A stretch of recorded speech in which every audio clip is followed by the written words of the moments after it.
You about that one. Explain what those are. They're a little different, aren't they?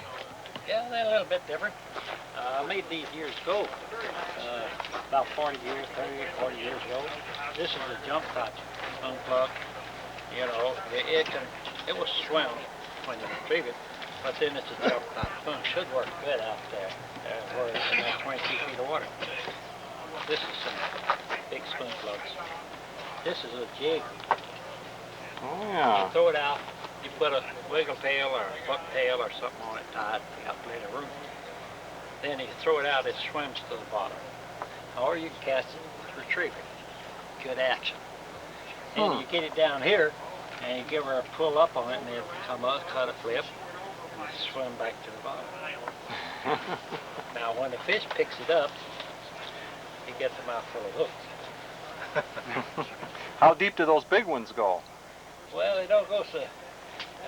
You can regulate these, but they don't pull too much. Because when I build a Spoonplug this big here, and put a proportion lip here, you wouldn't be able to pull it. You'd have to get a tractor out there or something. So I didn't really want it to go that. I was more saltwater and then musky and big fish.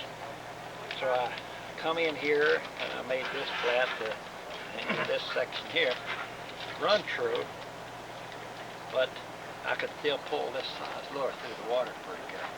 And just let out a little bit more line, give yourself a little more depth, a little more line, a little more depth. So you're looking for a bigger size lure for saltwater for visibility, basically. But it'll catch a muskie. It'll catch anything. I can catch a bass on that. What's the biggest fish you caught on that? Saltwater, 700 pounds. 700 pounds on that lure? Did you bring that in with no bow and a anchor rope? I could have, I'd have enough. You probably would have. Yeah. I'd have enough. It took a lot of line. Yeah, I'll bet. But an awful lot of fish on this. Yeah. And so I had another one that I liked, one of the boys, Richard. He's from here, living in Florida right now. He just came about here. He liked the other one. It was more like that Weedless lure over there, only it was shaped a little different, and I poured it full of lead. And it was a great, with a stationary hook. I think I have a few of those. I picked them up in a store once. Yeah, it's go away. About 1.5 ounces. Yeah, something like that, 1.5 ounces. In swift water and things, you've got to have them. But I made them from that long time. Yeah, you know, real big. S series or something. S series, yeah. They worked good for me and Richard. He said that a lot of people just might have tried them on any lure. I made it for me to work downstairs just like that in a joke. Almost any jig work downstairs. Yes, sir.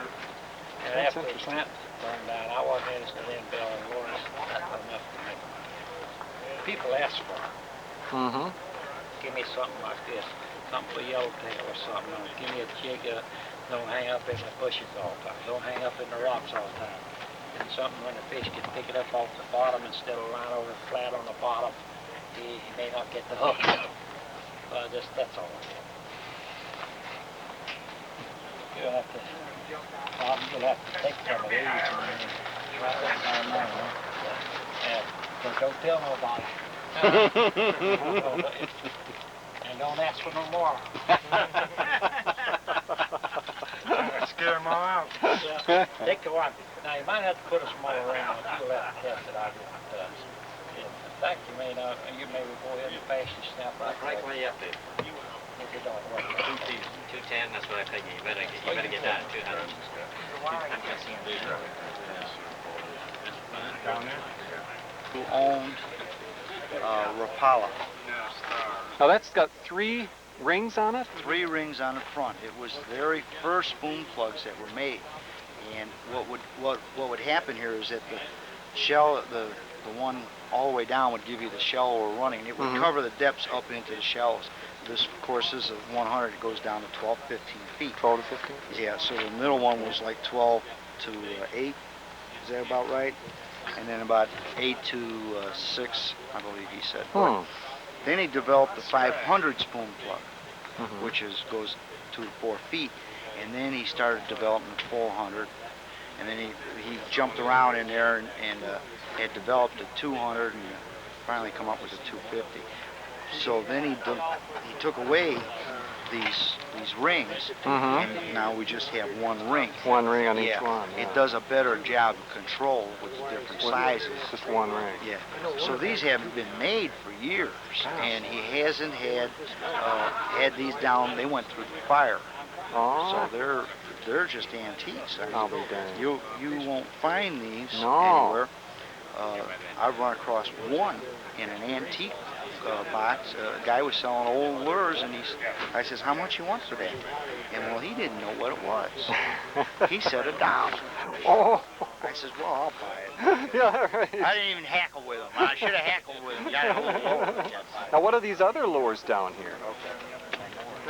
This is a jump bait that Buck developed, and I forgot the number. What's the name of the series? He had a series of it. It's like a Topwater, or? No, it's got lead inside. Oh, lead. Okay. Hey, Richard, what was the series on it? What do you call that? You remember what he Is called that the SJ series? No, that's Or, like that's a The different one. SJ series looked like this. When they had lead in it. Sweet, lead in Yeah. it, and had feathers or hair on it. Now Okay, that, yeah. That one he's got there in his hand is what his topwater bait. Oh, okay. Weedless Topwater? Yeah, it just used to go across the top. Okay. Yeah. Did you ever use Now, them? some of the jigs aren't on there. He showed me a couple over at the other place there that were, he He's had got some some jigs, jigs, yeah.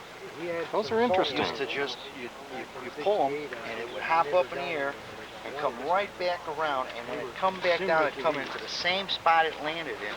But as it was coming down, it just swam. Huh. Okay, well, great. Thanks a lot. Go ahead. That again? Oh, just hit lightly what you're talking about, because we're trying to get a kiss